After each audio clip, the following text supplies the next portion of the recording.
৭১-এ যেমন জামাত নিয়ে চিন্তা করতে গেলে একটু লজ্জা করে, আবার ২৪-এ যখন আমরা চিন্তা করি আওয়ামী লীগ নিয়ে, সেগুলো আমাদের লজ্জা করে। তারা কিন্তু মামলা ছাড়াও কিন্তু তারা পলাতক আছে অনেকে।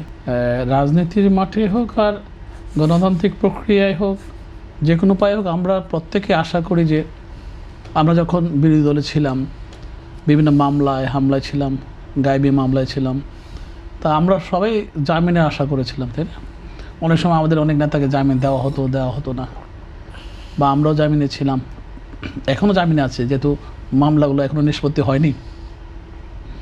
তো আমাদের এলাকায় আমাদের রায়পুরার মানুষের প্রায় ৩৭টি মামলা আছে, তার সব মামলা এখনও নিষ্পত্তি হয়নি। সরি। তো জামিনটা আসলে একটা প্রক্রিয়া, একটা অধিকার, আইনি প্রক্রিয়া। এবং মামলা তো আর একটা না, মামলা তো অনেক মামলা আছে। কিছু কিছু মামলা আছে যেগুলো আপনার বলতে গেলে সাধারণ মামলা, কিছু আছে খুব কঠিন মামলা, সেগুলো হয়তো জামিন পাবে না, কিছু পাবে, এভাবেই প্রক্রিয়া চলে। তো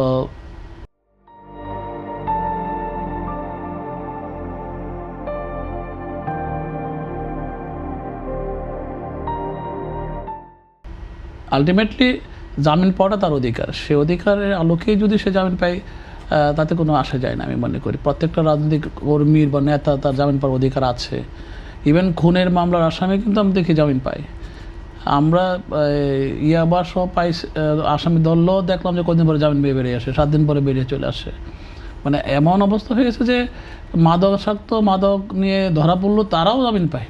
তো আমি মনে করি জামিন পাওয়াটাকে এত বড় কিছু না দেখে আমরা দেখি সামনের অ্যাক্টিভিটিটা কী হয়, যে কোন অ্যাক্টিভিটিতে চলে, বা যারা জামিন পাচ্ছেন তারা আসলে কি করছেন বা কি করবেন, তারা সঠিক পথে থাকবেন কি থাকবেন না। আওয়ামী লীগের নিষিদ্ধ ঘোষিত আওয়ামী লীগের নেতাকর্মী একটু চাঙ্গা হবে কিনা, না এক ধরনের মনোবল তৈরি হচ্ছে কিনা, এটা দিয়ে যে ফ্যাসিস্টের সেই চিহ্নিত লোকগুলো যারা কিনা সরাসরি খুনের সাথে জড়িত বা যারা অপরাধী, তারা যে উৎসাহিত হবে এটা তেমন কিছু না। কারণ যারা অ্যারেস্ট হয়নি, অপরাধী পালিয়ে বেড়াচ্ছে এই ওয়ার্ড থেকে শুরু করে বিভিন্ন ইউনিয়ন উপজেলায়, তারা কিন্তু মামলা ছাড়াও কিন্তু তারা পলাতক আছে অনেকে মামলা হয়নি, তারপর তাদের কৃতকর্মের জন্য পলাতক। মামলা ছাড়া কেন পলাতক? কারণ তারা তো সমাজে দাঁড়াতে পারছে না, কারণ তারা যে অপকর্ম করেছে সেই অপকর্মগুলো তো তারা হিসাব দিতে হবে প্রত্যেকটা জিনিসের। এই জন্যই দেখেন আওয়ামী লীগের যে চেয়ারম্যানগুলো আছে, কয়টা চেয়ারম্যান তার কাজ করতে পারছে, অনেকে পালিয়ে বেড়াচ্ছে।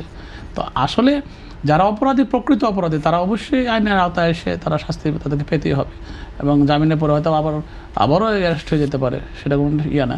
তো আমি মনে করি এতে করে যে আওয়ামী লীগের লোকজন উৎসাহিত হবে, একেবারে বেশি উৎসাহ হওয়ার কোনো কিছু নাই। কারণ দলটা যে অপকর্ম করেছে, সেই অপকর্মটা এমনই করেছে যে ৭১-এ যেমন জামাত নিয়ে চিন্তা করতে গেলে একটু লজ্জা করে, আবার ২৪-এ যখন আমরা চিন্তা করি আওয়ামী লীগ নিয়ে, সেগুলো আমাদের লজ্জা করে।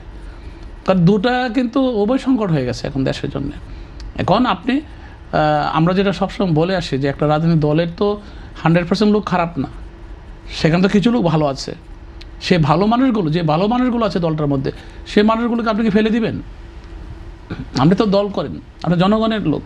51% ভোট বিএনপি পেয়েছে, আরও 49% রয়ে গেছে। তো 49% থেকে যদি আমরা আরও 40%ও বাদ দিই, তাও তো 9%ও তো যদি ধরি, আমি 10%ও যদি ধরি, তো সেটা তো যে দেশের মানুষ, তো তারা কেউ বা ব্যবসায়ী, কেউ বা আপনার বিভিন্ন আঙ্গিকে বিভিন্ন সমাজে বিভিন্নভাবে আছে। তো সেই মানুষগুলো ভালো মানুষগুলো আছে, সেই মানুষগুলো আপনি কোথায় ফেলে দেবেন?